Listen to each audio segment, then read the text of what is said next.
Dalam lanjutan pengembangan penyidikan perkara dugaan tindak pidana korupsi suap terkait dengan pemeriksaan restitusi pajak di KPP Madya Banjarmasin bahwa pekan ini pada hari Selasa sampai dengan Rabu tanggal 11 sampai dengan 12 Agustus 2026, penyidik melakukan serangkaian kegiatan penggeledahan di wilayah Jawa Tengah dan Jawa Timur. Dalam maraton kegiatan penggeledahan tersebut, penyidik melakukan penggeledahan diantaranya di kantor wilayah Direktorat Jenderal Pajak Surakarta, kemudian di beberapa titik lain di wilayah Klaten, Jombang, Surabaya, dan Malang. Dalam maraton kegiatan penggeledahan tersebut, penyidik mengamankan sejumlah barang bukti elektronik dan juga beberapa dokumen yang terkait dengan penyidikan perkara ini. Selain itu, penyidik juga mengamankan dan menyita barang bukti dalam bentuk logam mulia emas seberat 1,3 kg dan juga uang tunai senilai 100 juta rupiah. Barang bukti tersebut diamankan pada saat melakukan penggeledahan di salah satu rumah milik pemeriksa pajak yang berlokasi di Malang. Seluruh barang bukti yang diamankan dan disita tersebut tentu nanti akan ditelaah oleh penyidik untuk membantu dalam mengungkap perkara ini. Kemudian pada hari ini, penyidik kemudian melakukan pemeriksaan terhadap sejumlah saksi yang dilakukan di Polresta Surakarta dan juga di Polrestabes Surabaya. Kelahiran yang di luar Vaskes dilaporkan oleh kepala desanya ya, bersama orang tuanya ya ke bisa ke Vaskes setempat atau langsung ke Dukcapil setempat sehingga bisa langsung dikeluarkan akte kelahirannya juga. Sama nanti surat edaran itu saya akan jadikan satu juga dengan data kematian. Jadi kalau ada kematian yang terdaftar, ada juga yang langsung dikubur kemudian nggak terdaftar. Kita perlu juga data kematian. Ada yang dilaporkan tidak. Nah, nanti saya minta dalam surat edaran itu juga melaporkan data kematian warganya. Karena yang paling tahu di depan lah Pak Desa. Masih. Terima kasih. Platform yang penting, fondasi datanya adalah dari data Dukcapil. Karena di Dukcapil ini ada setiap hari masuk data dari Dukcapil seluruh Indonesia 514. Ada yang lahir, ada yang wafat, ada yang pindah pekerjaannya dan lain-lain, pindah alamat. Ya, jadi 290 juta lebih penduduk Indonesia sekarang itu 97,8% sudah terekam biometrik wajahnya, fingerprint dan retina.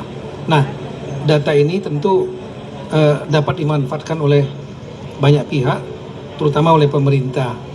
Kita sudah membuat kerjasama lebih kurang 7.000 lebih penjalin kerjasama memanfaatkan data ini, termasuk yang platform-platform online financing, perbankan dan lain semua untuk dunia komersial. Nah, khusus untuk pemerintah selain Kementerian Sosial, Bansos agar tepat sasaran yang tadi perintah dari Bapak Presiden kepada Bapak Luhut, 243 daerah kita sedang bergerak. Nah, ini Pak Menteri Kesehatan idenya kan banyak sekali beliau. Nah, bagaimana Pak Tito kalau kita bikin akte kelahirannya sistem di Dukcapil yang punya data lengkap masyarakat Indonesia digabung dengan sistemnya beliau, data sehat, satu sehat, diintegrasikan supaya setiap anak yang lahir langsung diberikan akte kelahiran. Saya bilang sangat bisa sekali dan sangat mendukung sekali, dan itu akan satu mempermudah layanan publik masyarakat. Ya, masyarakat nggak harus sana kemari untuk ngurus akte kelahiran. Yang kedua, tadi bisa memutus pungli-pungli.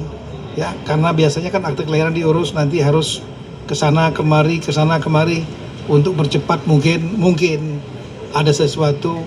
Ya, ini sekarang enggak, begitu lahir kemudian langsung dikeluarkan akte kelahiran karena sistemnya udah connect, akte kelahiran keluar bisa langsung ke sarana kesehatan yang ada, puskesmas misalnya lahir atau rumah sakit, langsung diserahkan di situ, digitalnya bisa langsung di print out. Dan kemudian bisa juga kalau orang tuanya punya email, dikirim lewat emailnya, atau kalau dia punya WhatsApp number bisa dikirim ke WhatsApp orang tuanya. Tinggal dia bawa print sendiri, silahkan. Ini akan memutus dan cepat sekali. Makasih. Kelahiran yang di luar Vaskes dilaporkan oleh kepala desanya ya, bersama orang tuanya ya ke bisa ke Vaskes setempat atau langsung ke Dukcapil setempat, sehingga bisa langsung dikeluarkan akte kelahirannya juga. Sama, nanti surat edaran itu saya akan jadikan satu juga dengan data kematian. Jadi kalau ada kematian yang terdaftar, ada juga yang langsung dikubur kemudian nggak terdaftar. Kita perlu juga data kematian. Ada yang dilaporkan tidak. Nah, nanti saya minta dalam surat edaran itu juga melaporkan data kematian warganya. Karena yang paling tahu di depan lah Pak Desa. Masih. Terima kasih.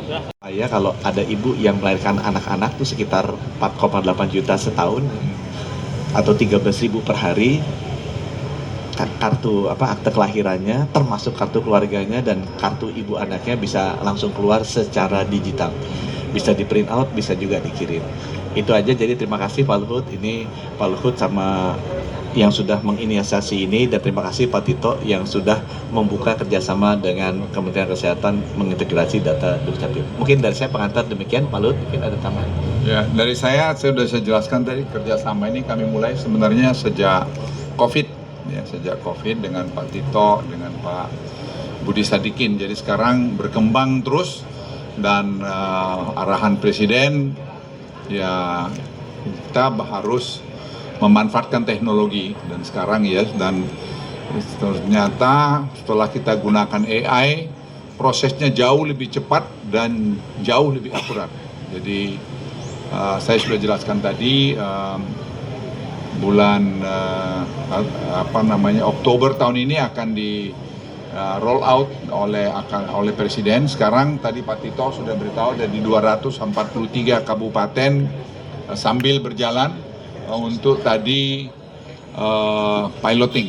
Jadi sekarang dari 514 kabupaten. Jadi saya kira semua masih sesuai target, dan saya mohon dorongan dari teman-teman media karena ini untuk kepentingan nasional kita, dan Presiden juga sudah merintahkan untuk kita gunakan digitalisasi yang disupport oleh AI.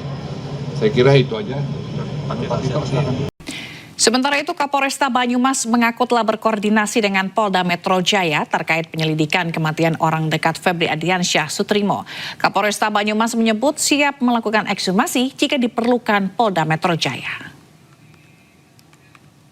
Maka kemarin kami telah berkoordinasi dengan penyidik Ditreskrim Polda Metro Jaya, dan pagi ini laporan polisi dan berikut dengan penanganannya tersebut akan kami limpahkan. Terkait dengan ekshumasi itu menjadi kewenangan penyidik Polda Metro nantinya. Itu apakah penyidik Polda Metro nanti sesuai dengan pertimbangannya memerlukan ekshumasi, itu merupakan kebutuhan penyidikan. Kalau penyidikan nantinya membutuhkan itu, maka dilakukan ekshumasi. Tapi kalau tidak, ya tidak perlu dilakukan ekshumasi. Nah, itu kita serahkan nantinya kepada penyidik dari Ditreskrim Polda Metro Jaya. Lalu seperti apa rencana ekshumasi jasad Sutrimo yang merupakan orang dekat ex-Jampitsus Febri Ardiansyah? Kita akan bergabung dengan rekan Hadisti Arifah yang ada di Polda Metro Jaya. Selamat siang Hadisti. Apa informasi terbaru terkait rencana ekshumasi Sutrimo? Ya, selamat siang Zila dan juga pemirsa. Betul sekali bahwa rencananya Polda Metro Jaya ini akan melakukan ekshumasi atau pembongkaran makam dari Sutrimo yang merupakan kepala keluarga mantan Jampitsus Febri Ardiansyah. Nah, memang untuk proses ekshumasi ini direncanakan berdasarkan permintaan dari pihak keluarga yang menilai bahwa kematian Sutrimo ini memiliki banyak kejanggalan.